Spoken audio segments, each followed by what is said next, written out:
പുൽക്കൊടിയാമെൻ്റെ മാനസത്തിൽ ഒരു പുൽക്കൂടു ഞാനൊരുക്കാം. പുൽക്കൊടിയാമെൻ്റെ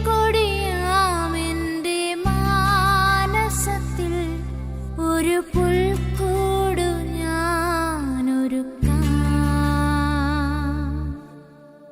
ക്ഷണികമാണെന്നുടെ ജീവിതമെങ്കിലും നാഥൻ പിറക്കുമ്പോൾ പൂർണ്ണമാകും. നാഥൻ പിറക്കുമ്പോൾ പൂർണ്ണമാകും. പുൽക്കൊടിയാമെൻ്റെ മാനസത്തിൽ ഒരു പുൽക്കൂടു ഞാനൊരുക്കാം.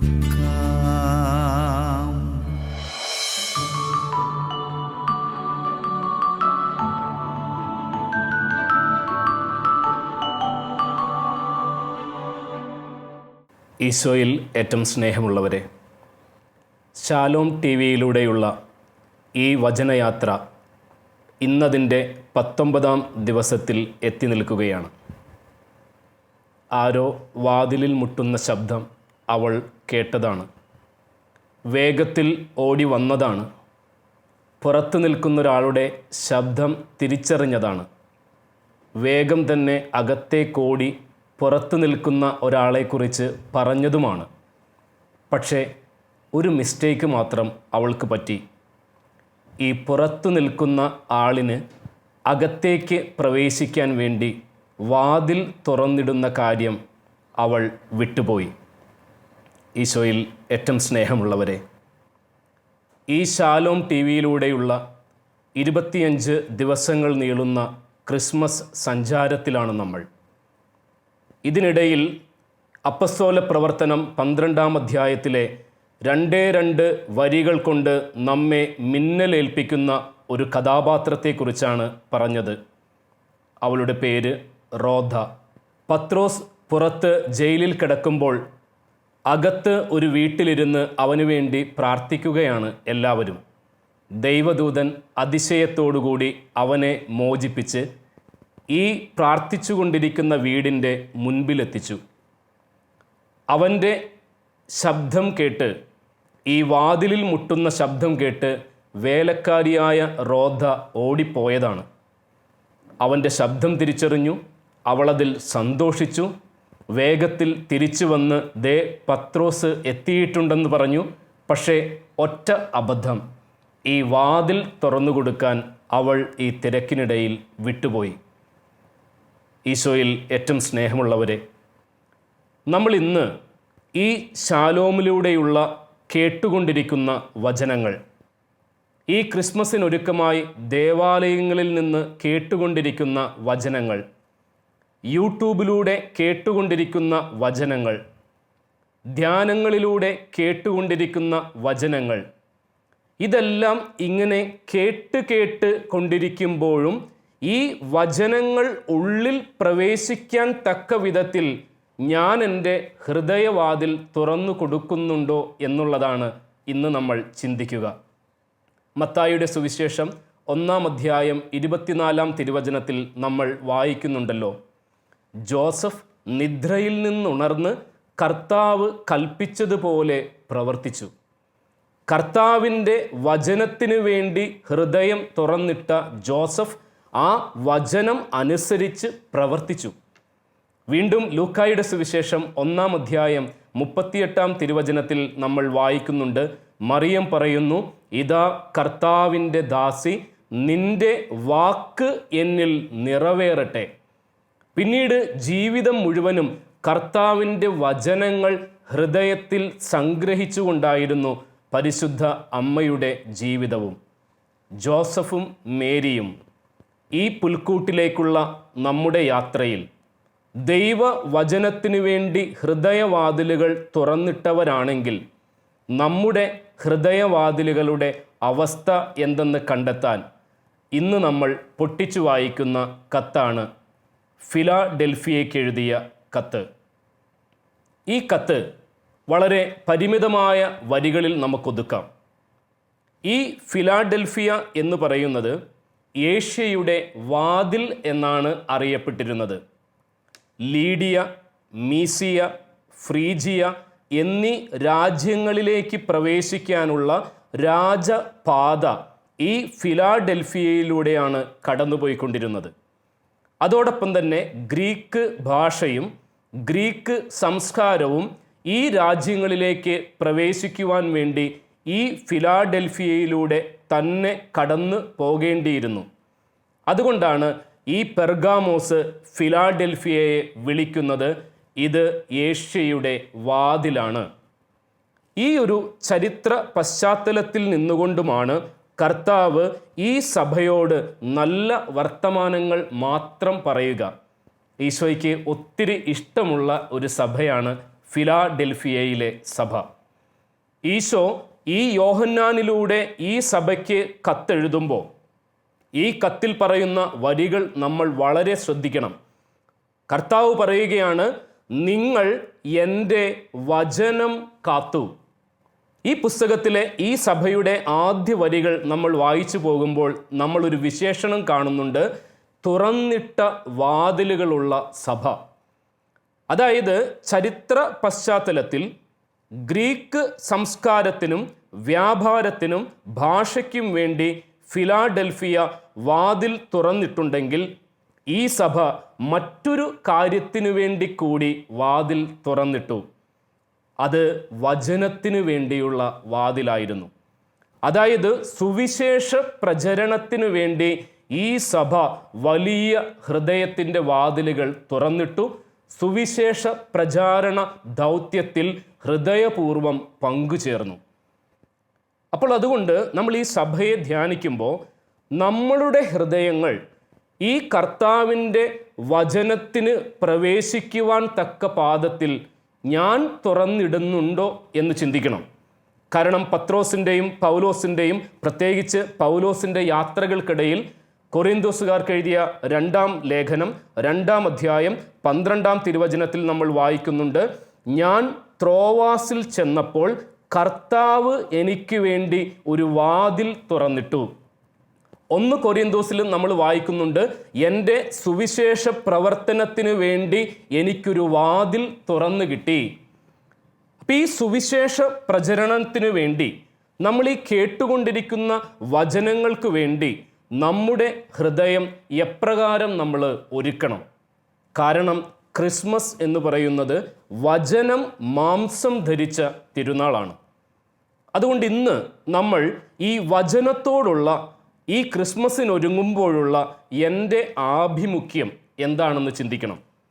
ഈ വചനം ഒരു വ്യക്തിക്ക് തരുന്ന പ്രത്യേകതകൾ എന്തൊക്കെയാണെന്ന്, ശക്തി എന്താണെന്ന് ഇന്ന് നമ്മൾ മനസ്സിലാക്കണം. എസെക്കിയേൽ പ്രവാചകന്റെ പുസ്തകം 3-ാം അധ്യായം 1-ാം തിരുവചനത്തിൽ നമ്മൾ വായിക്കുന്നത് ഇങ്ങനെയാണ്. എസെക്കിയേൽ പ്രവാചകനോട് ദൈവം പറയുകയാണ്, മനുഷ്യപുത്ര, നീ ചുരുൾ ഭക്ഷിക്കുക, എന്നിട്ട് പോയി പ്രസംഗിക്കുക. വളരെ ശ്രദ്ധിച്ച് കേൾക്കണം. നീ പ്രസംഗിക്കാൻ പോകുന്നതിന് മുമ്പ് ഈ ചുരുൾ, കർത്താവിൻ്റെ വചനം നീ ഭക്ഷിക്കണം, എന്നിട്ട് വേണം പ്രസംഗിക്കാൻ പോകാൻ. അതായത് വചനം ആദ്യം പരിശുദ്ധ അമ്മ ഹൃദയത്തിൽ സംഗ്രഹിച്ചതുപോലെ സംഗ്രഹിച്ചതിന് ശേഷം മാത്രം നിന്റെ സഞ്ചാരം ആരംഭിച്ചാൽ മതി. തൊട്ടടുത്ത വരികളിൽ നമ്മൾ വായിക്കുന്നുണ്ട്, ഞാൻ ആ ചുരുൾ ഭക്ഷിച്ചു, അത് എൻ്റെ വായിൽ തേൻ പോലെ മധുരിച്ചു. ഓക്കെ, വചനം തേൻ പോലെ ഒരു വ്യക്തിയുടെ ജീവിതത്തിൽ മധുരിക്കും. അതെങ്ങനെയാണ് മധുരിക്കുക?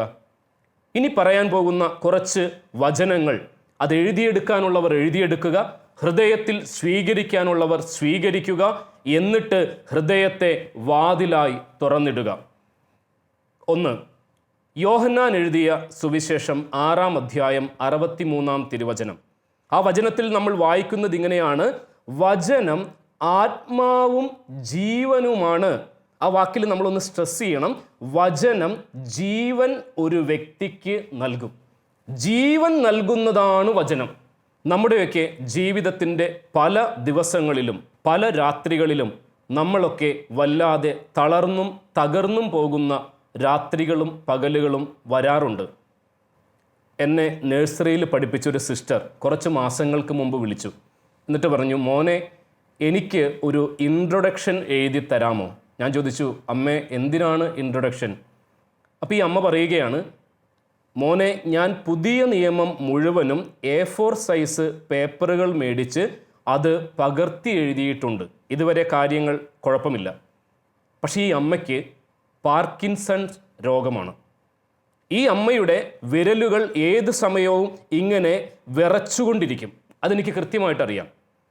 അപ്പോൾ ഈ ഒരു വരി എഴുതണമെങ്കിൽ തന്നെ ഈ അമ്മയ്ക്ക് കുറേ സമയം കഴിഞ്ഞാൽ മാത്രമേ ഒരു വചനം എഴുതി കംപ്ലീറ്റ് ചെയ്യാൻ പറ്റൂ. ഈ അമ്മയാണ് പറയുക, ഈ പുതിയ നിയമം മുഴുവനും A4 സൈസ് പേപ്പർ മേടിച്ച് ഞാൻ പകർത്തി എഴുതി മോനെ. അപ്പോൾ ഞാൻ ചോദിച്ചു, എന്തിനാണമ്മേ ഇത്രയും കഷ്ടപ്പെട്ട് ഇത് എഴുതിയത്? അപ്പോൾ ഈ അമ്മ പറയാണ്, മോനെ ഇത് സിസ്റ്റർ ആൻറ്റിയുടെ എൻ്റെ വീട്ടിലെ പേരക്കുട്ടികൾക്കുള്ള സമ്മാനമാണ്, ക്രിസ്മസ് ഗിഫ്റ്റ്. വചനം എഴുതി കുഞ്ഞുങ്ങൾക്ക് നൽകുന്ന തൻ്റെ തകർച്ചയെ, തൻ്റെ തളർച്ചയെ വചനം നൽകുന്ന ജീവനിലൂടെ തിരിച്ചു പിടിക്കുന്ന ഒരു സിസ്റ്റർ.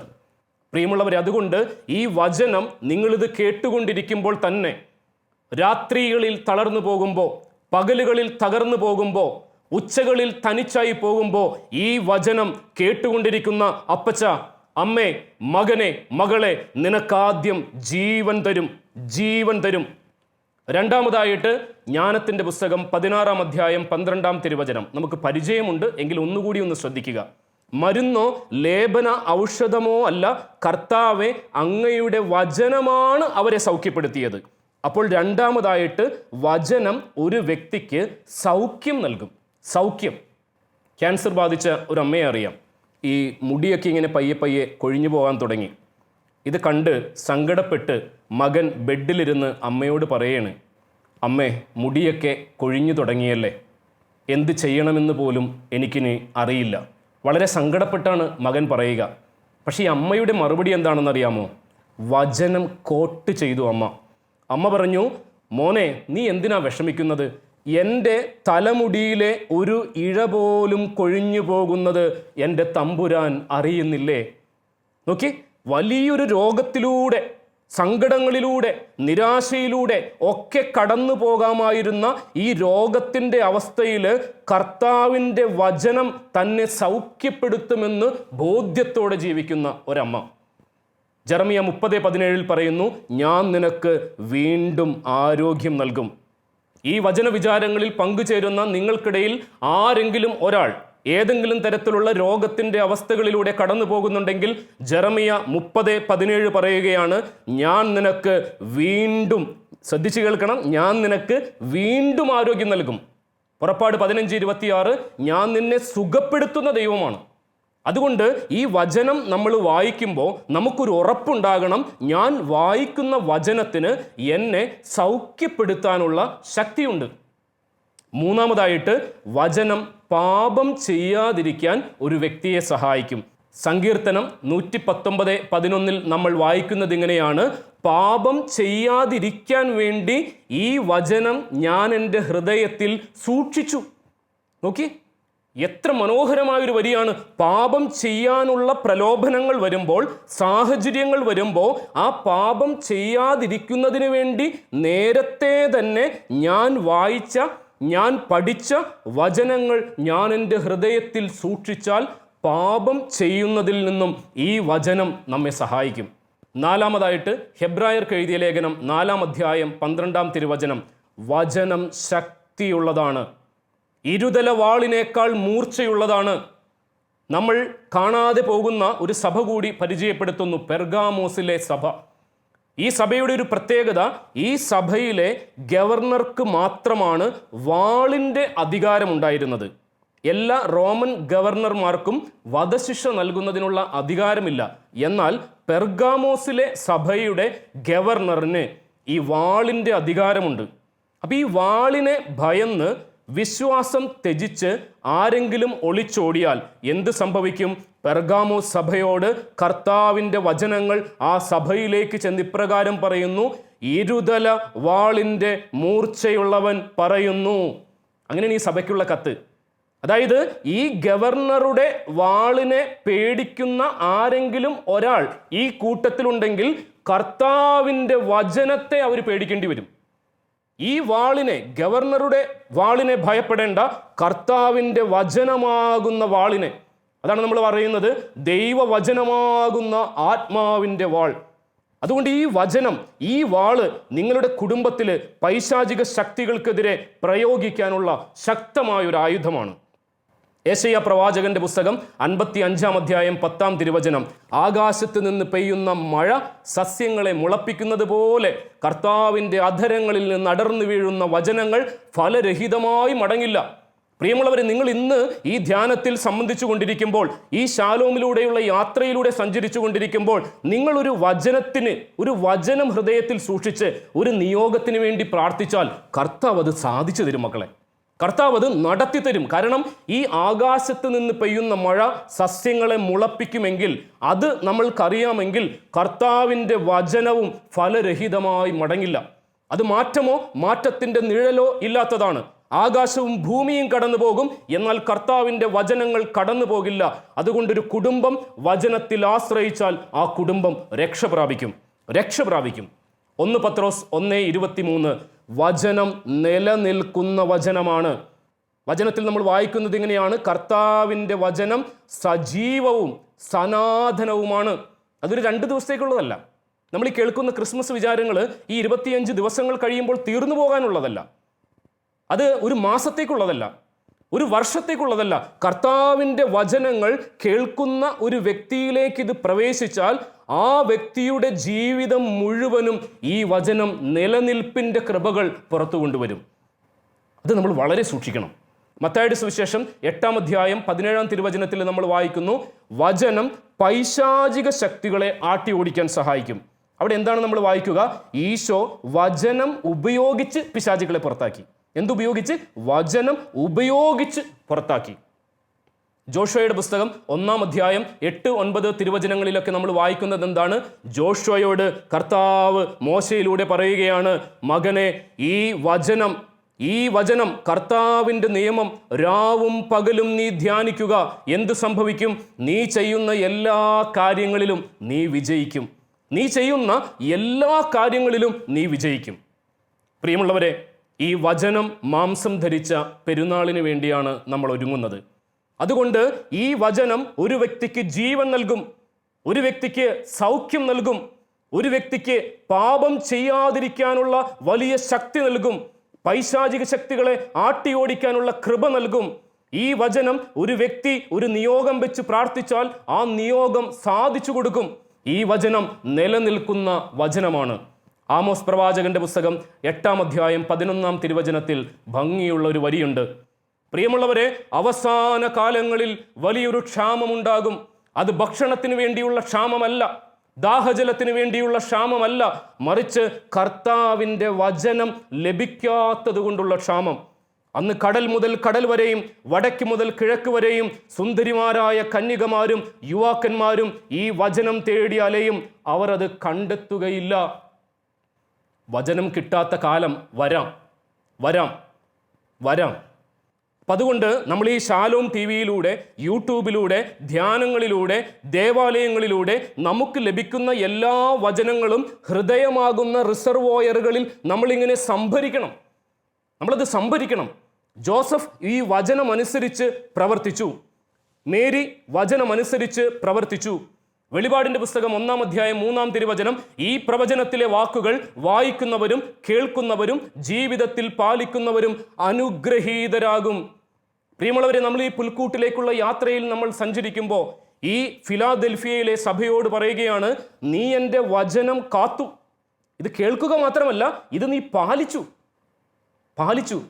എന്താണ് നിനക്കുള്ള നേട്ടം? കർത്താവ് പറയുകയാണ്, എൻ്റെ ആലയത്തിൽ നിന്നെ ഞാനൊരു സ്തംഭമാക്കും. അതായത് ഈ നിത്യഭാഗ്യത്തിൽ നിനക്കൊരു സ്ഥിരതാമസം എന്നോടൊപ്പം ഞാൻ നൽകും. ദൈവത്തോടൊപ്പം നീ വാഴും. രണ്ടാമതായിട്ട് കർത്താവ് അവരോട് പറയുകയാണ്, ഈ ഭവനത്തിൽ നിന്നും നീ പുറത്തു പോവുകയില്ല. ഫിലാഡൽഫിയയ്ക്ക് ഒരു പ്രശ്നമുണ്ടായിരുന്നു. ഭൂമികുലുക്കം അടുപ്പിച്ചടുപ്പിച്ച് വരുന്ന സ്ഥലമാണ് ഫിലാഡൽഫിയ. അതുകൊണ്ട് ആളുകൾ ഈ ഫിലാഡൽഫിയയിൽ നിന്നും പുറത്ത് കൂടാരങ്ങളടിച്ച് താമസിച്ചിരുന്നു. ഇനി ഈ പട്ടണത്തിൽ താമസിക്കുന്നവരാകട്ടെ എപ്പോഴും ഭൂമികുലുക്കം വരുമെന്ന് കരുതി വിഷമിച്ചിരുന്നു. അതുകൊണ്ട് കർത്താവ് പറയുകയാണ്, ഈ കർത്താവിൻ്റെ വചനങ്ങൾ നീ പാലിച്ചു കഴിഞ്ഞാൽ നീ സുരക്ഷിതനായിരിക്കും, നിനക്ക് സമാധാനമുണ്ടാകും, നീ പിന്നെ കിടന്ന് അവിടെയും ഇവിടെയും ഓടേണ്ടി വരില്ല. മൂന്നാമത്തെ പ്രത്യേകത, നിനക്ക് ഞാനൊരു പുതിയ നാമം തരും. എന്താണ് ആ നാമം? കർത്താവ് എന്ന നാമം. ഓക്കെ, നിനക്ക് ഞാനൊരു പുതിയ നാമം തരും, കർത്താവ് എന്ന നാമം. ഞാൻ നിന്റെ ഉടമസ്ഥ അവകാശം ഏറ്റെടുക്കും. ഞാൻ നിന്റെ ഉടമസ്ഥ അവകാശം ഏറ്റെടുക്കും. കാരണം നീ എൻ്റെ വചനം ഏറ്റെടുത്തത് കൊണ്ട് നിന്നെ ഞാൻ ഏറ്റെടുക്കും. പ്രിയമുള്ളവരെ, അതുകൊണ്ട് നമ്മൾ ഇന്ന് പ്രത്യേകമായിട്ട് ഈ വചനത്തിലൂടെ നമ്മുടെ ഹൃദയത്തെ തുറന്നു വയ്ക്കാൻ വേണ്ടി നമ്മൾ പ്രാർത്ഥിക്കണം. ആ റോധ എന്ന് പറയുന്ന സ്ത്രീ എല്ലാം കേട്ടതാണ്, ശബ്ദം കേട്ടു, ആളുടെ സ്വരം തിരിച്ചറിഞ്ഞു, ഒറ്റ മിസ്റ്റേക്ക്, വാതിൽ തുറന്നിടാൻ മറന്നുപോയി. ഈ ശാലോമിലൂടെയുള്ള യാത്രയിൽ നമ്മൾ സഞ്ചരിക്കുമ്പോൾ എല്ലാ ദിവസവും അച്ഛന്മാരിലൂടെ ഈ വചനവിചാരങ്ങൾ കേട്ടുകൊണ്ടിരിക്കുമ്പോൾ അത് കേട്ട് അവസാനിപ്പിക്കരുത്. മറിച്ച് ഈ കേൾക്കുന്ന വചനങ്ങൾ നമ്മുടെ ഹൃദയത്തിൻ്റെ വാതിലുകൾ തുറന്നിട്ട് അതിൽ നിന്ന് 30, 60, 100 മേനി ഫലം പുറപ്പെടുവിക്കുവാൻ വേണ്ടി, അതിനുള്ളൊരു കൃപയ്ക്ക് വേണ്ടി നമ്മൾ പ്രാർത്ഥിക്കണം. അങ്ങനെയാകുമ്പോൾ ഈ പുൽക്കൂട്ടിലേക്കുള്ള നമ്മുടെ യാത്ര, വചനം മാംസം ധരിച്ച ആ പുൽക്കൂട്ടിലേക്കുള്ള നമ്മുടെ യാത്ര ഭംഗിയുള്ള ഒരു യാത്രയായി മാറും. അതിനുവേണ്ടി നമ്മുടെ ഹൃദയത്തിൽ ഇന്നു മുതൽ വചനത്തെ കുറച്ചുകൂടി സ്വീകരിക്കുവാനുള്ള ഹൃദയത്തിൻ്റെ വലിപ്പത്തിന് വേണ്ടി നമുക്ക് പ്രാർത്ഥിക്കാം. ഇന്നത്തെ ദിവസം നമ്മൾ പ്രത്യേകമായിട്ട് ഒരു പ്രവൃത്തി ചെയ്യാൻ പറ്റുന്നത് യോഹന്നാൻ്റെ സുവിശേഷത്തിൽ ഈശോ പറഞ്ഞിട്ടുള്ള ഞാൻ വചനങ്ങൾ, ഞാൻ ജീവൻ്റെ അപ്പമാകുന്നു, ഞാൻ ലോകത്തിൻ്റെ പ്രകാശമാകുന്നു, ഞാൻ ആടുകളുടെ വാതിലാകുന്നു, അങ്ങനെയുള്ള വചനങ്ങളൊക്കെ ഒരു പേപ്പറിൽ എഴുതിയെടുത്ത് ഈ പുൽക്കൂട്ടിലേക്കുള്ള യാത്ര ഇങ്ങനെ അരികിലെത്തി നിൽക്കുമ്പോൾ ആവർത്തിച്ച് ഈ ഞാൻ വചനങ്ങൾ പറഞ്ഞുകൊണ്ടിരിക്കുക. അറിയാതെ ഒരു ആത്മബലം നമ്മിലേക്ക് വന്നു നിറയുന്നതായി നമുക്ക് തിരിച്ചറിയാൻ സാധിക്കും. എല്ലാവർക്കും നല്ലൊരു വചനയാത്ര നേരുന്നു. നമുക്ക് പ്രാർത്ഥനാപൂർവം ആരാധനയിലേക്ക് പ്രവേശിക്കാം.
Cristo.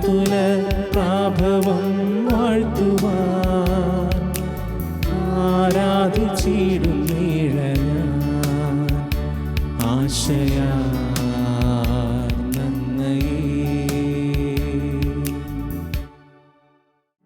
പിതാവായ ദൈവമേ, അങ്ങേ ഞങ്ങൾ ആരാധിക്കുന്നു. പുത്രനായ ദൈവമേ, അങ്ങേ ഞങ്ങൾ ആരാധിക്കുന്നു. പരിശുദ്ധാത്മാവായ ദൈവമേ, അങ്ങേ ഞങ്ങൾ ആരാധിക്കുന്നു. ഈ ആരാധനയിലേക്ക് ഞങ്ങളെ ഓരോരുത്തരെയും, ഞങ്ങളുടെ പ്രിയപ്പെട്ടവരെയും, ഞങ്ങളുടെ വീടുകളെയും ജോലിയിടങ്ങളെയും ഞങ്ങൾ സമർപ്പിക്കുന്നു. ഈശോയെ, ഇന്നു ഞങ്ങൾ ധ്യാനിച്ചത് വചനത്തിനു വേണ്ടി ഞങ്ങളുടെ ഹൃദയത്തിൻ്റെ വാതിലുകൾ തുറന്നിടുന്നതിനെ പറ്റിയാണ്. വചനത്തിനു വേണ്ടി വാതിൽ തുറന്നിട്ട ഫിലാദൽഫിയയിലെ സഭയെ ഞങ്ങൾ ധ്യാനിച്ചു. വചനത്തിനു വേണ്ടി ഹൃദയത്തിൻ്റെ വാതിൽ തുറന്നിട്ട വിശുദ്ധ യൗസേപ്പിതാവിനെ, പരിശുദ്ധ അമ്മയെ ഞങ്ങൾ കണ്ടു. ഈശോയെ, ഈ ആരാധനയിൽ ഈ വചനത്തെപ്പറ്റി ബോധ്യം ലഭിക്കാൻ ഞങ്ങളെ കുറച്ചുകൂടി സഹായിക്കണമേ. അപ്പസ്തോല പ്രവർത്തനം 16-ാം അധ്യായം 9-ാം തിരുവചനത്തിൽ ഞങ്ങൾ കാണുന്നുണ്ടല്ലോ, ബിഥീനിയായിലേക്ക് പോകാൻ വേണ്ടി പൗലോസ് ഒരുങ്ങിയപ്പോൾ രാത്രിയിൽ പൗലോസിനൊരു ദർശനമുണ്ടായി. അവിടേക്ക് പോകണ്ട,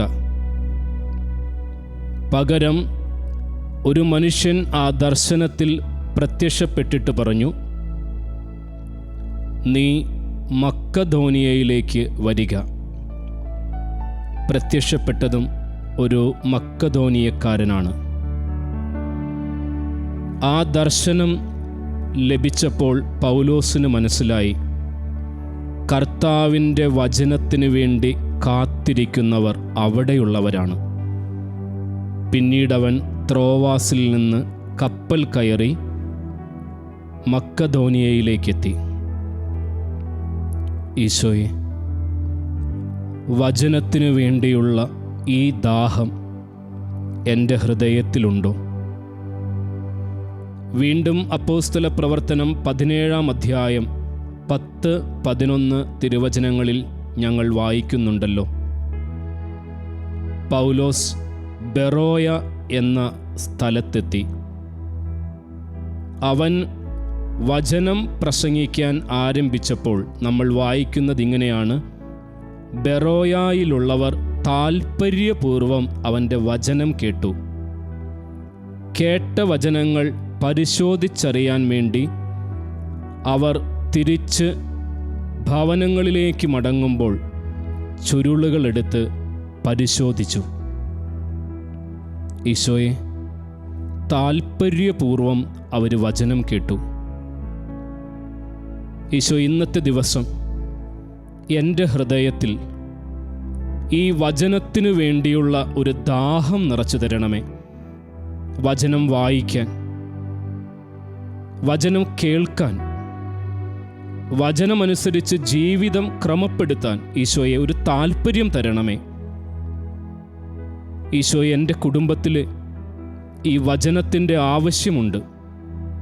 ഞങ്ങൾ ഈ വചനത്തിൻ്റെ എല്ലാ പ്രത്യേകതകളും ഇന്ന് കണ്ടതാണ്. ചത്തിരിക്കുന്ന എൻ്റെ വീട്ടിലെ എൻ്റെ അവസ്ഥകളിലേക്ക് വചനം ജീവനായി വരും. നിൻ്റെ വീട്ടിൽ ജീവൻ നൽകി നിന്നെ ജീവിതത്തിലേക്ക് തിരിച്ചു കൊണ്ടുവരും. വചനം ജീവൻ നൽകും. ഈ വചനം എനിക്ക് സൗഖ്യം നൽകും. ഈശോയെ, എൻ്റെ കുടുംബത്തിൽ അല്ലെങ്കിൽ ഞാൻ ഏതെങ്കിലും തരത്തിലുള്ള രോഗത്തിൻ്റെ അവസ്ഥകളിലൂടെ കടന്നു പോകുന്നുണ്ടെങ്കിൽ വചനം എനിക്ക് സൗഖ്യം തരും.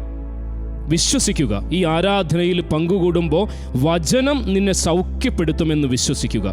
പുറപ്പാട് 15:26, ഞാൻ നിന്നെ സുഖപ്പെടുത്തുന്ന ദൈവമാണ്. ഈശോയെ, വചനം പാപം ചെയ്യാതിരിക്കാൻ എന്നെ സഹായിക്കുമല്ലോ. വചനം ശക്തിയായി ആ പെർഗാമോസിലെ ഗവർണറുടെ വാളിനേക്കാൾ ശക്തിയായ ഇരുതല വാളാണല്ലോ വചനം. ഈശോയെ, ഈ സസ്യങ്ങളെ മുളപ്പിക്കുന്ന വചനം, സസ്യങ്ങളെ മുളപ്പിക്കുന്ന മഴ പോലെ എൻ്റെ ജീവിതത്തിലും കൃപയുടെ വിത്തുകൾ മുളപ്പിക്കട്ടെ. എൻ്റെ നിയോഗങ്ങൾ ഫലം ചൂടട്ടെ. ഈശോയെ, എല്ലാ പൈശാചിക ശക്തികളെയും ഈശോ എൻ്റെ ജീവിതത്തിലോ എൻ്റെ പ്രിയപ്പെട്ടവരുടെ ജീവിതത്തിലോ എൻ്റെ കുടുംബത്തിലോ ഏതെങ്കിലും തരത്തിലുള്ള പൈശാചിക ബന്ധനങ്ങളുണ്ടെന്ന് ഈ ആരാധനയുടെ മുമ്പിലിരിക്കുമ്പോൾ എനിക്ക് തോന്നുന്നുണ്ടെങ്കിൽ വചനം പറയുന്നു, ഈശോ വചനം അയച്ച് വചനം കൊണ്ട് പൈശാചിക ശക്തികളെ പുറത്താക്കി. ഈശോയെ, വചനം ഞങ്ങൾക്ക് വിജയം തരുമെന്ന് വചനത്തിലൂടെ ഞങ്ങൾ കേട്ടു. ഈശോയെ, ഞങ്ങളുടെ കുടുംബത്തെ മുഴുവനായും ഇന്നത്തെ ദിവസം വചനത്തിന് ഞങ്ങൾ അടിയറവ് വയ്ക്കുകയാണ്. വചനം ഞങ്ങളുടെ ജീവിതങ്ങളെ ഈ ക്രിസ്മസ് കാലത്ത് വ്യത്യസ്തമാക്കുമെന്ന് ഞങ്ങൾ വിശ്വസിക്കുകയാണ്. അതുകൊണ്ട് വചനത്തിലേക്ക് ഒരു ദാഹം തരണമേ എന്ന് നമുക്ക് ഈ ആരാധനയുടെ മുമ്പിലിരുന്ന് ദാഹിച്ച് പ്രാർത്ഥിക്കാം.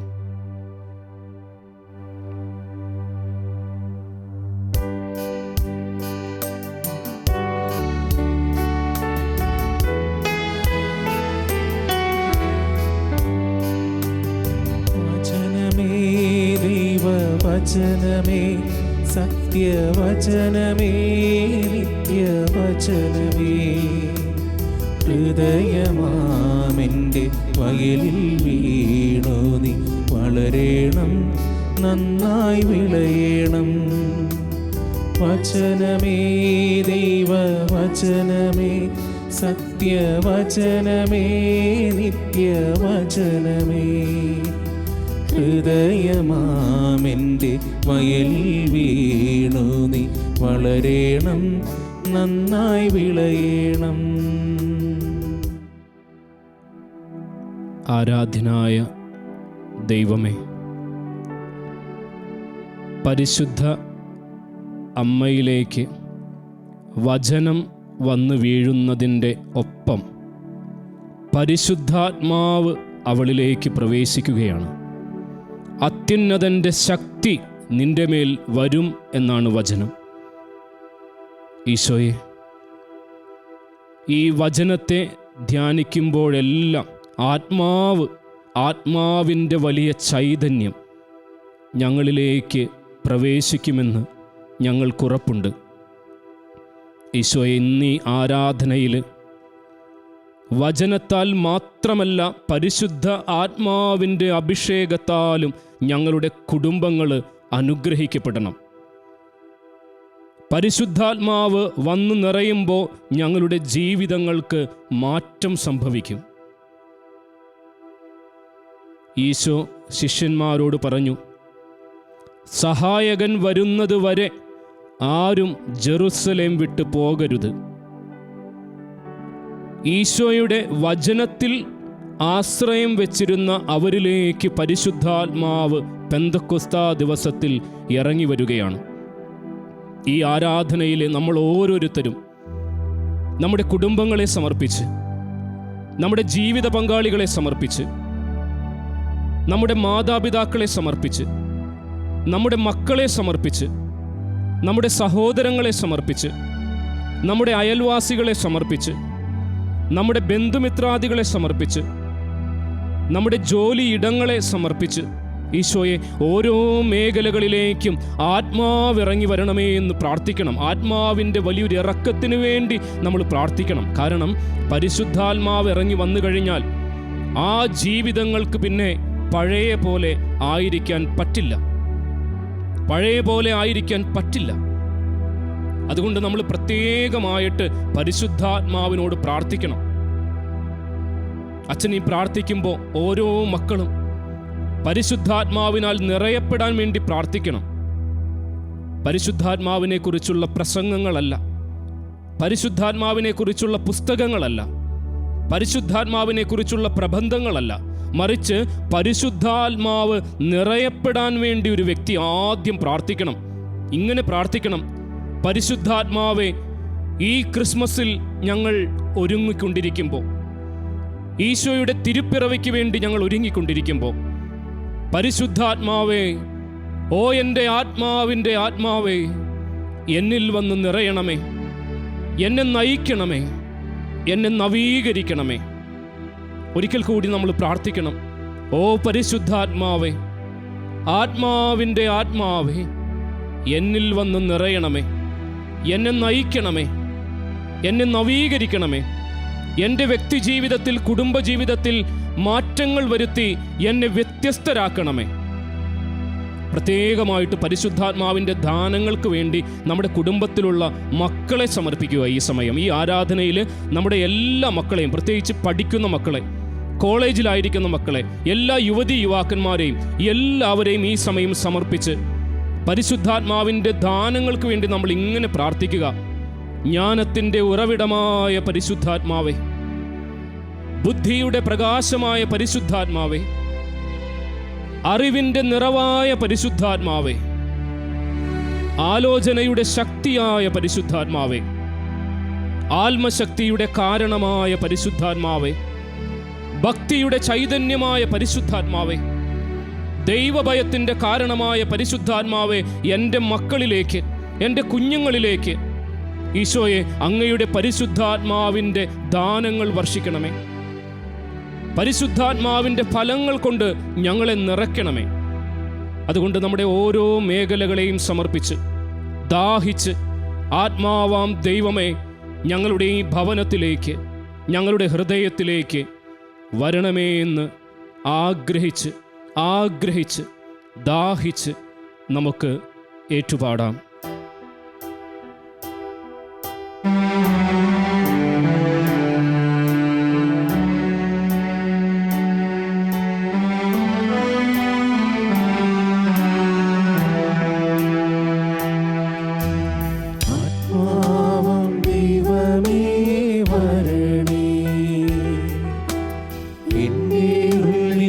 വസിക്കാൻ വരണേ, ആത്മാവാം ദൈവമേ വരണേ, എൻ്റെ ഉള്ളിൽ വസിക്കാൻ വരണേ.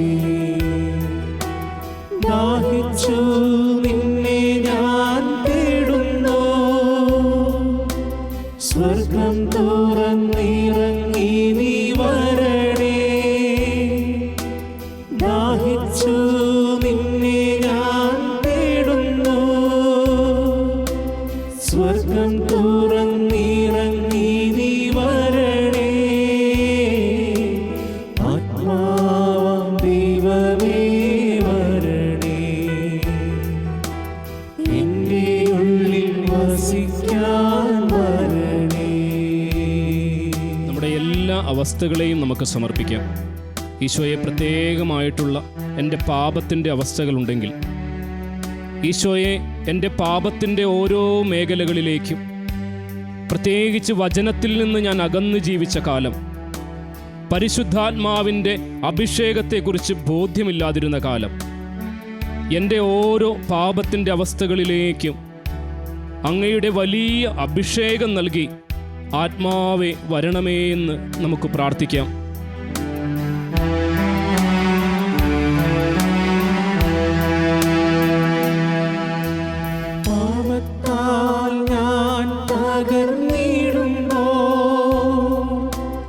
രക്ഷിക്കാൻ നീ കരം നീട്ടണേ, പാപത്താൽ ഞാൻ തകർന്നിടുമ്പോൾ രക്ഷിക്കാൻ നിൻ കരം നീട്ടണേ.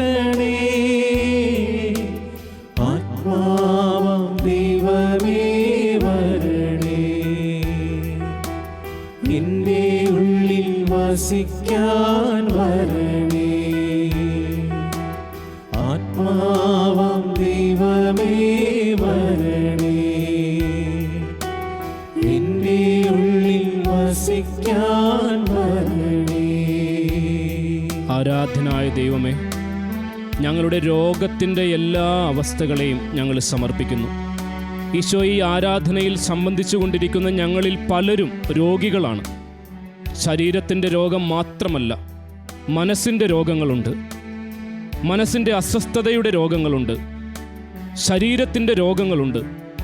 ഈശോയെ, ശിരസ് മുതൽ കാൽപാദം വരെ എൻ്റെ ഓരോ അവയവങ്ങളിലും അസ്ഥികളിലും മജ്ജകളിലും മാംസത്തിലും കോശത്തിലുമുള്ള ഓരോ രോഗത്തിൻ്റെ അവസ്ഥകളെയും, വൈദ്യശാസ്ത്രം ഇനിയൊരു സൗഖ്യം സാധ്യമല്ല എന്ന് പറഞ്ഞിട്ടുള്ള എല്ലാ രോഗങ്ങളെയും ഈശോയെ, ആരാധനയുടെ വലിയ ശക്തിക്ക് മുമ്പിൽ, ആത്മാവിൻ്റെ വലിയ ശക്തിക്ക് മുൻപിൽ ഞങ്ങളുടെ രോഗത്തിൻ്റെ അവസ്ഥകളെ സമർപ്പിച്ചുകൊണ്ട്, ആത്മാവായ ദൈവമേ, ഞങ്ങൾക്ക് സൗഖ്യമായി ഇറങ്ങി വരണമേ എന്ന് ഞങ്ങൾ പ്രാർത്ഥിക്കുന്നു.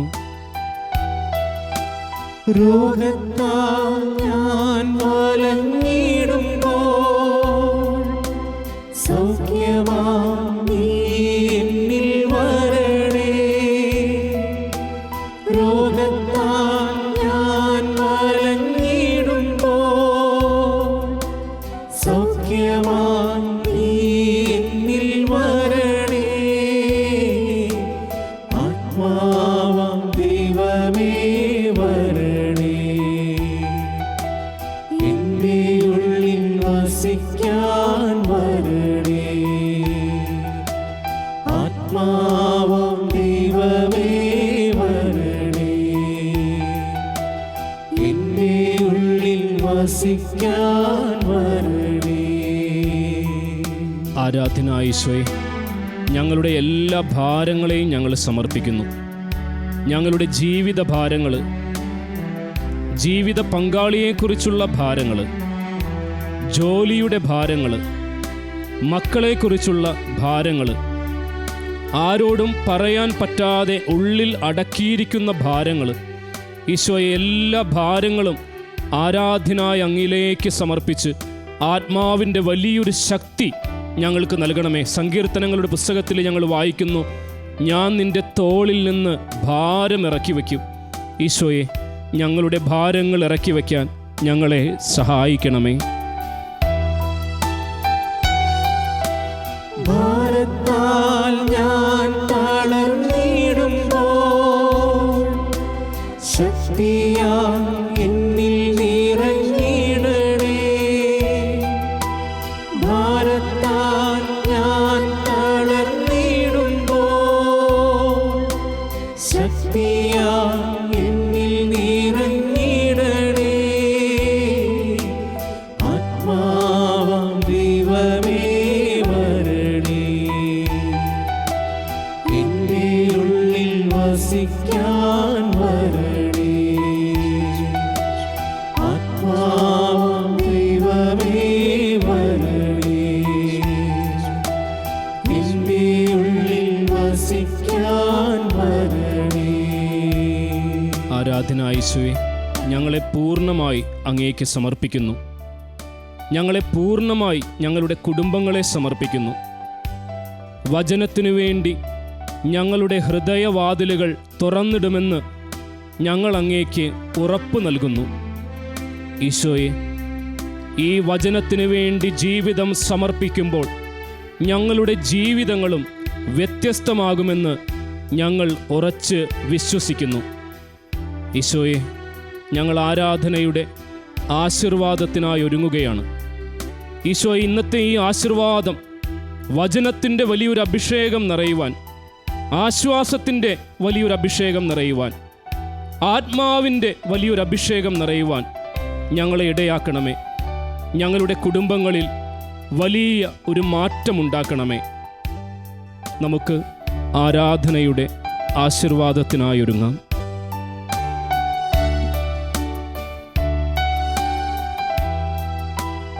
ആത്മാവാം ദൈവമേ വരണേ, എൻ്റെ ഉള്ളിൽ വസിക്കാൻ വരണേ. ആത്മാ ആത്മാവാം ദൈവമേ വരണേ. എൻ്റെ ഉള്ളിൽ വസിക്കാൻ വരണേ. ദാഹിച്ചു നിന്നെ ഞാൻ തേടുന്നു.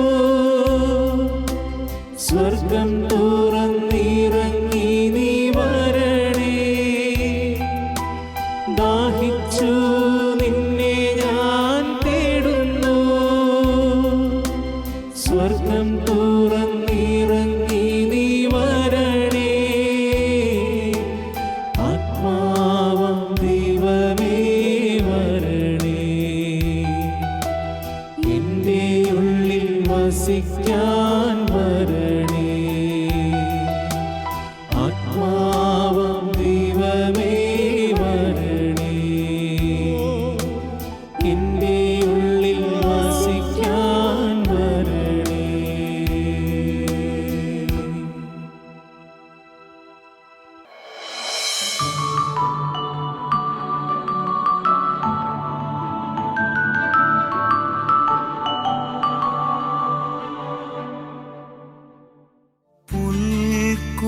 പുൽക്കൊടിയാമെൻ്റെ മാനസത്തിൽ ഒരു പുൽക്കൂടു ഞാനൊരുക്കാം. പുൽക്കൊടിയാമെന്റെ മാനസത്തിൽ ഒരു പുൽക്കൂടു ഞാനൊരുക്കാം. ക്ഷണികമാണെന്നുടെ ജീവിതമെങ്കിലും നാഥൻ പിറക്കുമ്പോൾ പൂർണ്ണമാകും. നാഥൻ